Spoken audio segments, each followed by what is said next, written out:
Because I don't think anyone can argue Caitlin Clark has changed the game. She changed it in college and in the WNBA. We know she broke all those records in college. But what was it about Caitlin that has just garnered so much attention and changed things the way that she has? You know, Rhiannon, obviously she's a basketball player, clearly, as you can see. But she's also an entertainer. Christine Brennan's explosive tell-all about Caitlin Clark just became a #1 bestseller, and the WNBA is absolutely losing their minds. On her game, Caitlin Clark and the revolution in women's sports isn't just flying off the shelves, it's exposing every dirty secret about how the league tried to sabotage their own golden goose. And it seems like every story or excerpt or interview that Christine does turns up the heat a little bit more on what Caitlin Clark's first year in the WNBA looked like and the lack of preparation from the league level to the players to, even logistically. This league was not ready for this phenomenon to take over. The book that was supposed to celebrate Clark's historic rookie season has instead become a damning indictment of everything wrong with the WNBA's leadership, and the panic in league offices is spreading faster than Clark's logo threes went viral.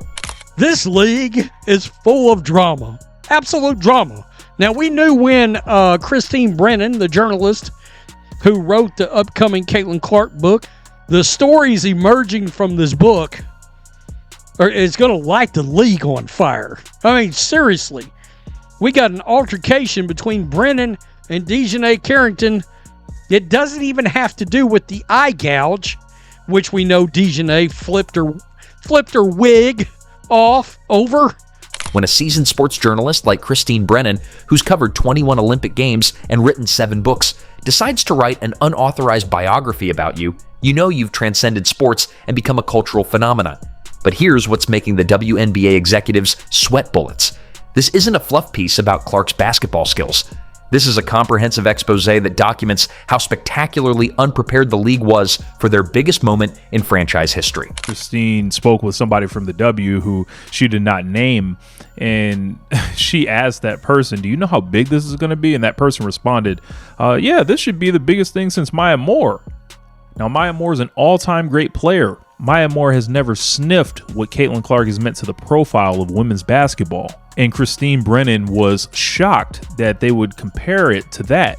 The success of Brennan's book proves something the WNBA has been desperately trying to deny. Caitlin Clark showing off her influence again, even when she's not even playing. While other players struggle to fill half-empty arenas, Clark gets a book written about her that shoots straight to #1 on bestseller lists. This isn't just about basketball anymore. This is about star power, cultural impact, and the uncomfortable truth that one player has become bigger than an entire league. Caitlin Clark is way more important to the WNBA than Tiger Woods was to men's golf, even though he was huge. And to then see this negativity, like why? And what should have been done? I looked seriously at the leadership of the WNBA. And how could you not be prepared for this moment? You've seen it happening in the Big Ten. You've seen it in Iowa. You see these TV ratings. And then what? Who else in the WNBA has a book written about them that becomes a national bestseller? The answer is nobody. And that's exactly the problem. While veteran players have been complaining about Clark's popularity and questioning whether she deserves the attention, the marketplace has delivered its verdict with brutal clarity. People aren't just buying this book because they love feel-good sports stories. They're buying it because they want the truth about what really happened during Clark's transition to professional basketball. People are doing a really good job promoting it for her. I mean, for the folks who are against the Brennan notion or the promotion, they surely are doing a lot of promoting for her. I mean, Dejanay Carrington. Brennan's book reveals that the day after Clark declared for the WNBA draft, she called a top league official to gauge their understanding of what was coming. The official's response? They compared Clark's potential impact to Maya Moore's arrival in the league. Maya Moore? Can you believe that? That comparison alone shows how catastrophically the league misunderstood what they were getting.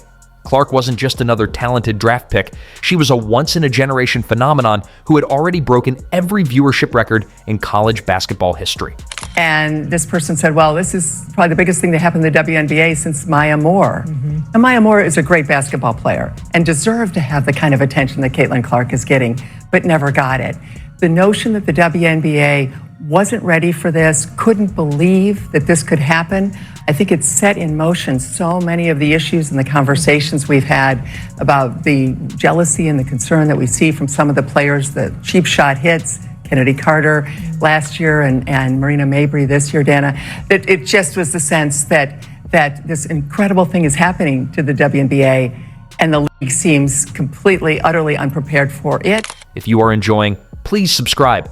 The book's success isn't just domestic. It's exposing Clark's international influence to a global audience that the WNBA desperately wants to control the narrative about.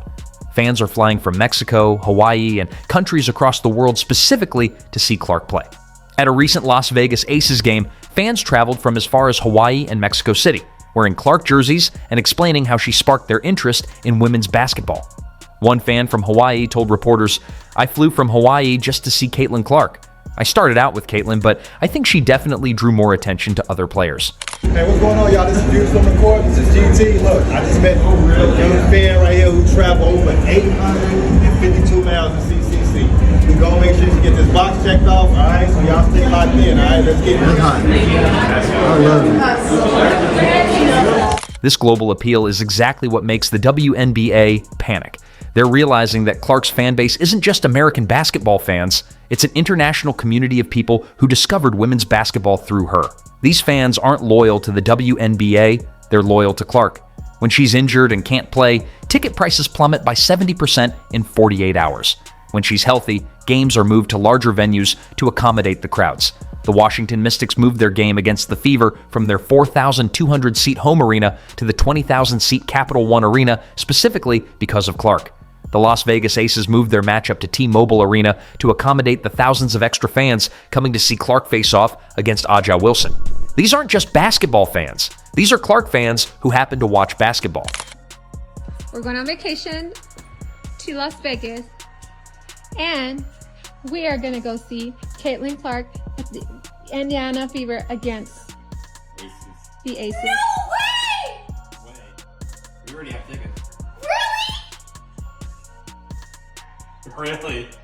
Thank you. Thank you. Caitlin Clark, once in a lifetime opportunity. Thank you, guys. While other WNBA players are fighting for social media followers and struggling to get mainstream media attention, Clark gets the royal treatment from major publishers. Scribner, a division of Simon & Schuster, didn't just publish this book, they're promoting it like the cultural phenomenon it represents. The book includes dozens of extensive interviews and exclusive behind-the-scenes reporting that veterans journalists don't usually get access to for unauthorized biographies. Brennan spent 6 straight weeks covering Clark's first WNBA season, something she convinced her editor to approve specifically because she recognized the magnitude of what was happening. All right, Black and White Sports supporters, let's talk about Dejanay Carrington because she's angry. Dejanay's mad. That's right, she's mad about Christine Brennan's book and some of the stories that are emerging from said book. Now, what's interesting about what it is that Dejanay's saying here is you do realize there were witnesses to said story that came out. And if you actually pulled the journalist in the court, they're going to bring those witnesses in and be like, she walked in and this is exactly what happened, and the judge is going to look over at you and go. This wasn't a routine sports assignment. This was documenting a cultural shift in real time. The fact that Clark never sat down for a one-on-one interview with Brennan makes the book's success even more remarkable. People are buying a book about an athlete who didn't even cooperate with the author purely because they're hungry for honest analysis about the Clark phenomenon. The book's commercial success is sending shockwaves through the WNBA because it's exposing their incompetence to a mainstream audience. This isn't just basketball insiders reading about league politics. This is regular people learning about how badly the WNBA mismanaged their biggest opportunity in franchise history. Publishers don't greenlight books about athletes unless they know there's massive public interest, and the fact that this book became a bestseller proves that Clark's appeal extends far beyond sports fans. Olympics ended in Paris, came back, went to Indy, and I was with the Fever every step of the way. Wow. I got a chance to ask her 40 to 50 questions. Everything was, nothing was off limits. And she is, as I say in the book, she's 22 going on 40 or 50. Everything you can thrown tell. at her. I asked her about her like of the Taylor Swift post about Kamala Harris, endorsing Kamala Harris. Would she be endorsing her? You could ask those kinds of questions. Most athletes, as you know, aren't happy when you ask those questions. She looks you in the eye. She gives you long answers. She's direct. She's also very, very funny. And everything was thrown at her. And she handled it in a beautiful way. I say this to a lot of... One of the most damning revelations in Brennan's book involves the league's complete failure to protect their biggest star. A WNBA official told Brennan that players just don't get it when it comes to real media coverage, explaining that most of our players have zero idea what real media exposure is. But the bigger issue isn't media exposure, it's physical protection on the court. Clark has faced more flagrant fouls than any other player in the league, and the officials consistently fail to make calls. Sophie Cunningham, Clark's teammate, has become her unofficial protector because the league won't do its job. Caitlin Clark's book details the physical intimidation she faced in the WNBA, including being poked and shoved, treatment not tolerated for male stars like LeBron James or Steph Curry. Tennis legend Chris Evert called Clark the best thing ever to happen to women's basketball and questioned the league's inaction, highlighting the disastrous optics when even adult film actresses tweet about the lack of player protection. The WNBA leverages Caitlin Clark for ticket sales and viewership records, valuing her economic impact, but fails to protect her on the court, despite featuring her prominently in promotions. The league's incompetence nearly jeopardized this financial boon. This is a perfect textbook example of Mean Girls. Woman-on-woman indirect violence. Snubbing a woman who's excellent simply because she got honored.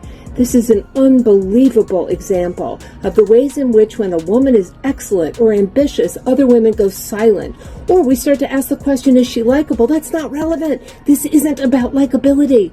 This is about whether or not she's excellent. So, sports writers and the public vote her as one of the best point guards in the country. Other women, 9th best. So the men are scratching their heads. This is why we need ampleship. Women supporting other women in front of witnesses because they're excellent. Sports economist Ryan Brewer projected Clark's economic impact could reach $1 billion this season. That's not just basketball revenue, that's merchandising, tourism, television deals, and everything else that comes with being a cultural phenomenon. Meanwhile, other players are still trying to figure out how to convert social media metrics into actual financial impact. The numbers in Brennan's book are devastating for the league's reputation. When Clark was healthy and playing, the Indiana Fever averaged 1.81 million viewers per game. The moment she went down with injury, viewership dropped to 847,000, a 53% decline that exposed how dependent the entire league had become on one player. Ticket prices for Fever games crashed from $137 to $80 without Clark, and even at discount prices, arenas looked empty. The book reveals that Indiana's home and road combined attendance set a new single-season league record with 643,343 fans over 40 games, more than 200,000 above the next highest team. The Fever set this record not because they had the best team, but because fans were traveling hundreds and sometimes thousands of miles specifically to see Clark play. Here in Iowa, we were the first to realize Caitlin's pull on fans. When do you think the WNBA fully realized what it had? Publicly, I'm not sure that they really have. They certainly know, they have to know, Keith, but in terms of the comments, in terms of the way the commissioner, Kathy Engelbert, who I've known and I like, the way she has trouble talking about Caitlin Clark, or if she's asked about Caitlin, then she will say, well, Caitlin and Angel. Well, she wasn't asked about Angel, she was asked about Caitlin. Perhaps the most damaging chapter in Brennan's book deals with USA Basketball's decision to exclude Clark from the 2024 Olympic team. The book reveals how this decision cost the league massive international exposure and viewership opportunities. When the U.S. women's basketball team won gold in Paris, the viewership was good but well below what it would have been with Clark on the roster. The gold medal game against France drew 7.8 million viewers, the worst viewership for a U.S. women's basketball team gold medal game since 2008. Even the women's soccer gold medal match had higher viewership at 9.4 million. The Washington Post listed USA Basketball's choice to not pick Clark as one of the very worst sports decisions of 2024. Dawn Staley, a member of the selection committee, later admitted on NBC that if they had to do it all over again, Clark would be in really high consideration of making the team because she is playing head and shoulders above a lot of people. This revelation in Brennan's book exposes how basketball minds completely missed how good Clark was and how much her presence would have elevated the entire Olympic experience. Apparently, the leadership in U.S. women's basketball was so worried about people's reactions to Clark's playing time, so concerned about critical posts on X and Facebook and the like, that they didn't want to deal with any of it. That is honestly, it's not fair to her. Well, it is, and I've covered the Olympics for a long time, actually since the '84 LA Games, and I've never seen a worse team selection decision ever. Here you've got this person who's not only playing great at that point, her statistics were better than some of the players they did put on the Olympic team.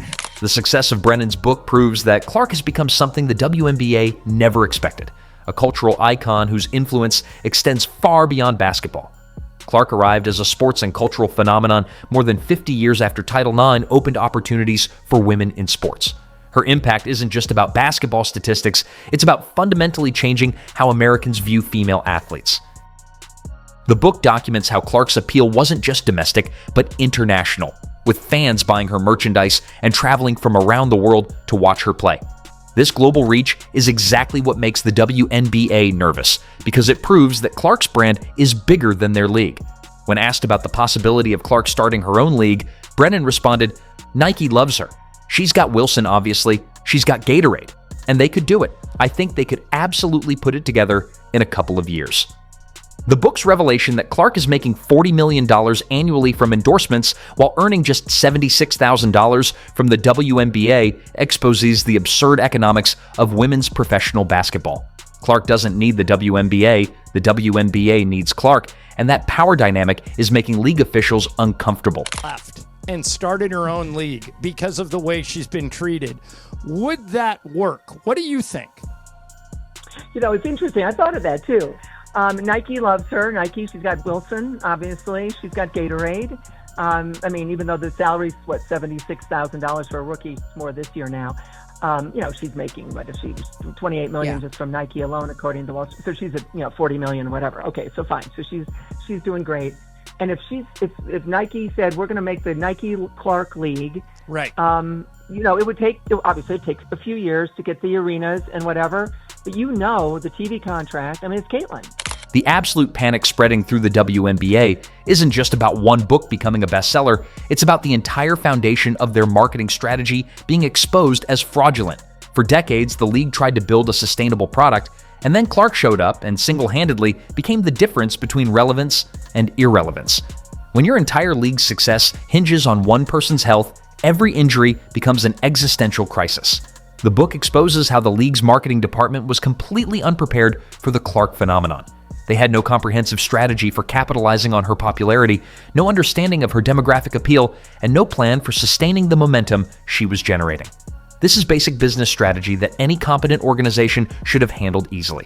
Brennan's willingness to tell the story honestly is refreshing in a media environment where many reporters are afraid to criticize women's sports. She documents what actually happened rather than protecting feelings or maintaining politically correct narratives.